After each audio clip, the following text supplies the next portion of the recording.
KSR put out a great article summarizing a really interesting part of Mark Pope's radio show on Wednesday night. A fan apparently called into the show and he asked, do you think do you think you need to be more stern with his team, be more forceful with them on occasion?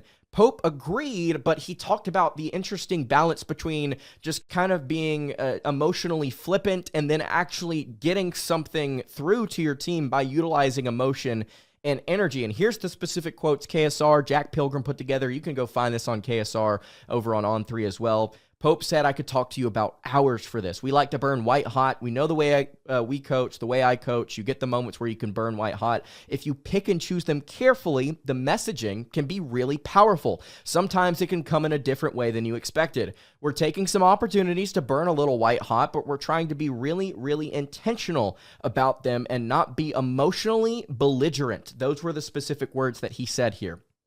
This game is just begging for you to be angry just because you're angry and to be frustrated just because you're frustrated and to lash out at your players just because you're so angry and frustrated. There's a place for that, but the payoff on that has limited short-term returns. They have to be positioned well. One of those instances, according to KSR, led to a big-time blow-up in the locker room recently, one that turned some heads and maybe even led to some replacement cots. So here is the quote I wanted to get to here.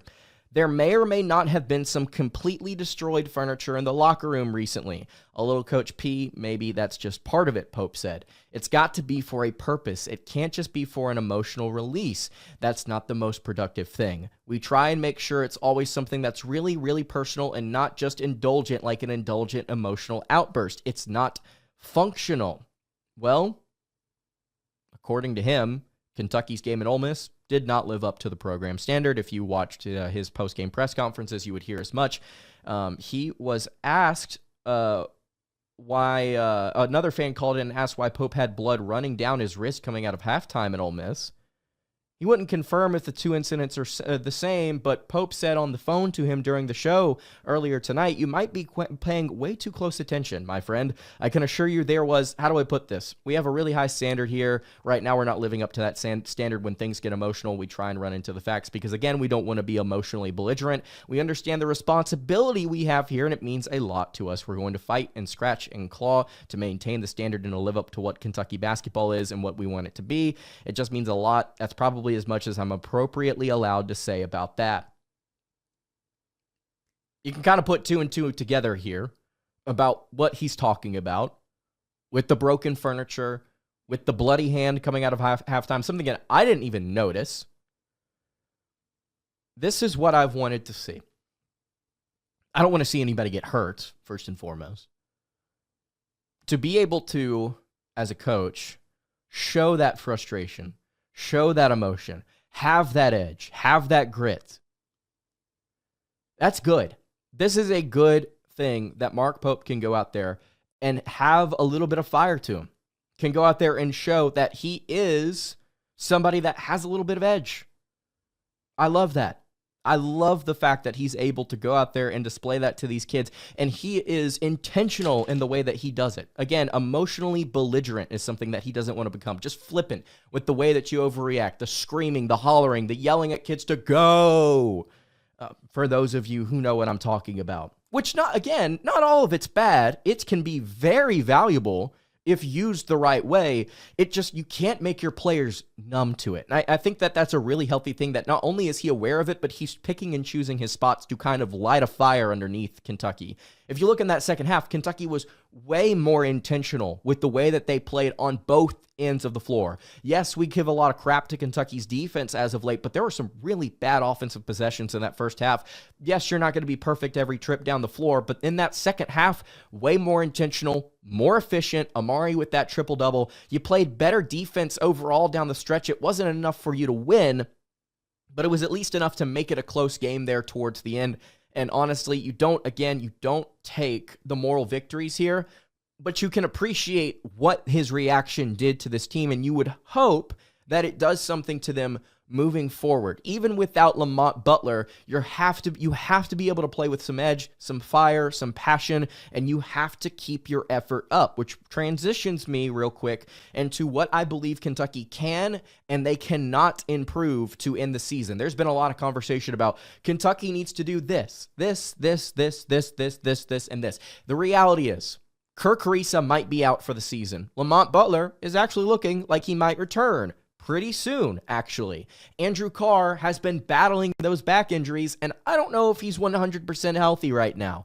You're dealing with injuries. You're dealing with a rough spot right now where you've lost 4 out of your last 5. It's a rough go, yes, but there are things that you still can improve upon, despite some things that you just can't change, which let's start here with what Kentucky can improve.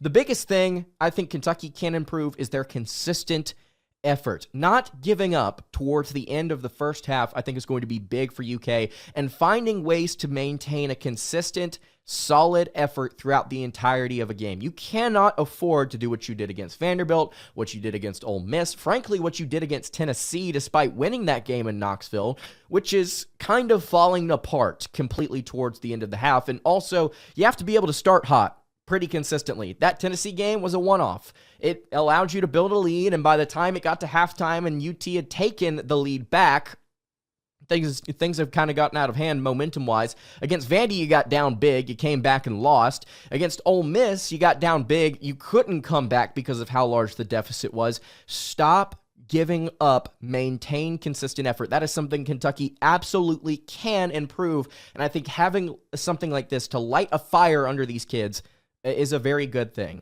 I think Kentucky can improve rebounding the basketball. They've been doing better with it as of late, but it's still not quite where it needs to be. Preventing second chance opportunities will go such a long way for this team when they get to the postseason. If you can limit teams on the glass and limit their possessions to one and done, if you're not going to turn them over, which I don't think that's something Kentucky can change, which we'll get to later on in the show. But again, consistent effort, rebounding. Those are 2 big ones. I think free throw shooting is something else Kentucky can improve in. 70% right now in conference play. That's second to last in the SEC, or it's third worst, in the SEC at 14th. That's bad. It's really not good, and you need to find ways to improve that because it'll help you close out some really tight games. I think a lot of it is just fouling the wrong guys. I think Kentucky's seen a lot of free throws from guys that just aren't great at this charity stripe. And then I think it was Jax a couple of games ago, it might have been the Arkansas game, going like 3 of 6 or something from the free throw line, which is just uncharacteristic. Lock in, make your free throws. I think Kentucky can improve their three-point defense. This coincides with effort. I think Kentucky needs to be more aggressive closing out on outside shots, and I think they need to be more aggressive getting hands in kids' faces whenever they go to pull up from beyond the arc. That is something you can improve. It was something that you were doing a pretty good job of, I think, at various points during your non-conference slate. Speaking of the three-point line, I think Kentucky can do a better job taking more threes. There are various points where somebody's open and Kentucky does not elect to pull the trigger. They need to have more volume in their offense. Yes, the efficiency needs to come along, but Kentucky's shooting a pretty freaking good clip in conference play right now. It's first in the SEC, plus 41%. Take more threes. More volume now that you've gotten the efficiency going with guys like Jax, with guys like Kobe, who has struggled. I think you need to get guys like him more shots. Get them more opportunities. If Jax is going to continue to shoot this well, give him more touches. Less turnovers is something Kentucky can improve on. Stop being so sloppy with the basketball. I know that Lamont Butler is out, and I know that things get tough handling the ball and running an offense, especially when you do so much of it through your big man. But less turnovers. You can become more disciplined with your passing and holding on to the basketball. You absolutely can do it. Just got to lock in.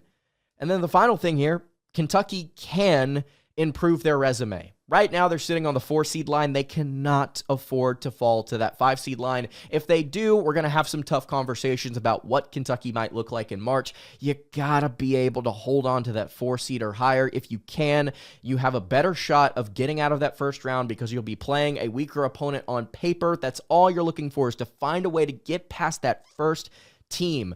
It starts with building your resume today. Going on the road to South Carolina, playing at home against South Carolina this weekend, you cannot afford to have a slip-up. You have to win that game You have to do it pretty solidly, because after you do that, you turn around and you've got an extremely tough go of it to wrap up this season. Obviously, it's not like it was going to get any better, but if you go and look here real quick, I'm trying to pull it up on KenPom. Unfortunately, the website just crashed. All right, here we go. You've got South Carolina. Then you've got Tennessee at home, a game that I frankly think you should be in or win. The game on the road against Texas after that is going to be really tough. But we just saw Arkansas go on the road tonight, actually, and beat the Longhorns by 8 in their own building. That's a game Kentucky can win. You return at home against Vanderbilt, you can also win that game. Look, you could go 4-0 or 3-1 and pick up at least one more quad one victory, possibly 2 over your next 4 games. You go on the road to Bama and then on the road to Oklahoma, Oklahoma game's a game you can absolutely win. Bama game's just going to depend on whether or not they're shooting hot from 3. Oklahoma, Texas, and Tennessee, those are 3 quad one games you can absolutely win. I think you can beat Auburn, especially considering it's in Rupp. I think it's partially a mental thing. If Kentucky is shooting hot, they can beat anybody. They've proven that with Duke, who has already beaten Auburn this year. You could possibly here to end the season, if you win on the road at Missouri, if you win on the road at Oklahoma, you could beat Texas and Tennessee. I think you could win possibly 4 out of your final 6 quad one games. That's enough to get you there. That is absolutely enough to get you there. That will also put you past or above, or right at or above the 20-win mark, which frankly is incredible for Mark Pope's first season, all things considered. So those are the things that I think Kentucky can improve. What can they not improve? And I'll try to hurry here because I think my camera's about to die.